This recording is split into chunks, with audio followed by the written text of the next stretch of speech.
दोस्तों, हम चर्चा कर रहे थे वायुमंडल के संगठन पर, उसकी संरचना पर।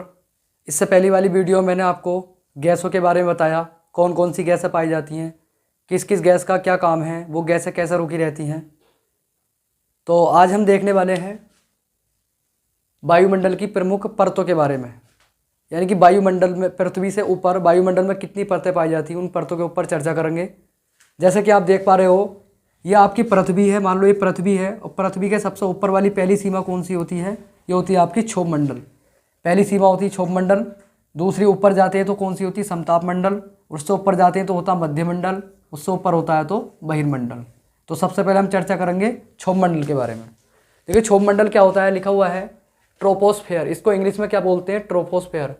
और एक बार क्वेश्चन ये पूछा गया था कि क्षोभ मंडल को ट्रोपोस्फेयर कहने वाले पहले भूवैज्ञानिक कौन थे? तो उनका नाम था ट्रीज रेंस ने सबसे पहले क्षोभ मंडल का नाम ट्रोपोस्फेयर रखा था। ये इंग्लिश में कहा जाता है और ये आपका हिंदी में है। तो ये कह रहे हैं सबसे निचली परत, अगर हम बात करें वायुमंडल की सबसे निचली परत की, तो उसका नाम है आपका क्षोभ मंडल। देखिए आप देख पा रहे हो, ये आपकी पृथ्वी है और पृथ्वी से सबसे ऊपरी, यानी कि ऊपर से अगर बात करें तो सबसे नीचे, और पृथ्वी से अगर बात करें तो सबसे पहली परत जो पड़ती है वो आपकी कौन सी होती है? क्षोभ मंडल, यानी कि जिसको बोलते हैं ट्रोपोस्फेयर। क्वेश्चन आता है एग्जाम में कि बताइए सबसे निचली परत है तो इसका क्या क्या नाम है आपका? संवहन मंडल भी इसको ही कहते हैं, परिवर्तन मंडल भी इसको ही कहते हैं, और विक्षोभ मंडल भी इसको ही कहा जाता है। ये तीनों अलग अलग नाम हैं इसके। तो देखिए क्वेश्चन अगर पूछ लिया जाए कि संवहन मंडल किस मंडल को कहा जाता है, तो वो कहा जाता है आपका क्षोभ मंडल को, यानी कि ट्रोपोस्फेयर को। अगर बात करें संवहन मंडल परिवर्तन मंडल की, तो वो भी किसको कहा जाता है? क्षोभ मंडल को। और विक्षोभ मंडल भी किसको कहा जाता है? आपका क्षोभ मंडल को। उसके बाद में देखिए इसकी औसत ऊंचाई कितनी है? पृथ्वी से अगर हम बात करें तो इसकी औसत ऊंचाई है 13,000 किलोमीटर। पृथ्वी की सबसे पहली लेयर कहलाती है आपकी क्षोभ मंडल, और पृथ्वी से इसकी औसत ऊंचाई कितनी है आपकी? 13 किलोमीटर। उसके बाद में जलवायु की दृष्टि से सबसे महत्वपूर्ण है। अगर पृथ्वी के ऊपर कोई जलवायु के लिए जिम्मेदार है, यानी कि जलवायु के लिए कोई अगर इंपॉर्टेंट है, तो वो कौन सी परत है आपकी? क्षोभ मंडल।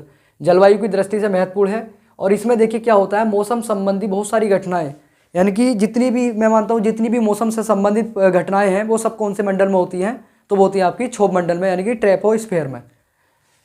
तो देखिए कौन कौन सी होता है? बाष्पीकरण यही होता है आपका। बाष्पीकरण होता है पानी का बाष्प के रूप में ऊपर की ओर उड़ जाना। उसके बाद में संघनन भी यहीं पर होता है। वर्षा, वेरी इंपॉर्टेंट सवाल आता है एग्जाम में, वर्षा वायुमंडल की कौन सी परत में होती है? तो वर्षा होती है आपकी क्षोभ मंडल में।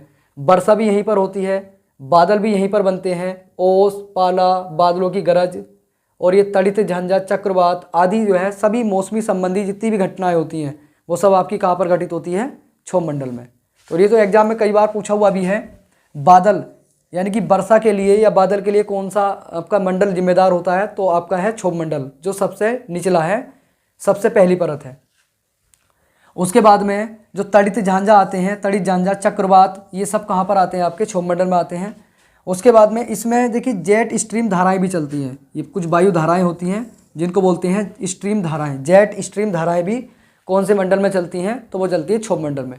तो ये था आपका क्षोभ मंडल से संबंधित कुछ घटनाएं। और सबसे ज़्यादा आपको ध्यान रखने की बात यह है कि कौन से मंडल में कौन सी घटनाएँ हो रही हैं, क्योंकि कभी कभी आ जाता है ओजोन परत किस मंडल में पाया जाता है, या वायुयान उड़ाने के लिए, जेट विमान उड़ाने के लिए कौन सी परत यानी कौन सा मंडल जिम्मेदार होता है, कहाँ पर ये उड़ाए जाते हैं। या कभी कभी क्वेश्चन ये आ जाता है कि मौसम से संबंधित जितनी भी घटनाएं हैं, परिघटनाएं हैं, ये सब किस मंडल में होती है। तो ये मौसम से संबंधित अगर बात आएगी तो चाहे बादल हो, बाष्पीकरण हो, संघनन हो, पाला हो, ओस हो, बादल हो, या कह सकते हैं वर्षा हो, ये सब की सब काय में होती है? आपकी क्षोभ मंडल में होती है। और क्षोभ मंडल में देखिए इसमें क्या चलती हैं? जेट स्ट्रीम धाराएं, ये कुछ वायु धाराएं होती हैं जो इसमें चलती हैं। तो इसके बाद में हम चर्चा करेंगे दूसरे वाले की, क्या नाम है इसका? समताप मंडल थी। देखिए सबसे पहले मैंने क्षोभ मंडल की बात करी थी, उसके बाद में दूसरा मंडल आता है आपका समताप मंडल। तो समताप मंडल को क्या कहते हैं? इंग्लिश में स्ट्रेटोस्फेयर कहते हैं, जबकि जो क्षोभ मंडल होता है, समताप मंडल को क्या कहते हैं हम? स्ट्रेटोस्फेयर। और इसकी जो खोज की थी वो किसने करी थी? आपकी टीज रेस ने। जिसने क्षोभ मंडल का इंग्लिश में नाम रखा था वही एक वैज्ञानिक है जिनने किसकी खोज की है? आपकी समताप मंडल की। इसका नाम है टीज रेस। इसकी जो औसत ऊंचाई होती है वो कितनी होती है? 50 किलोमीटर।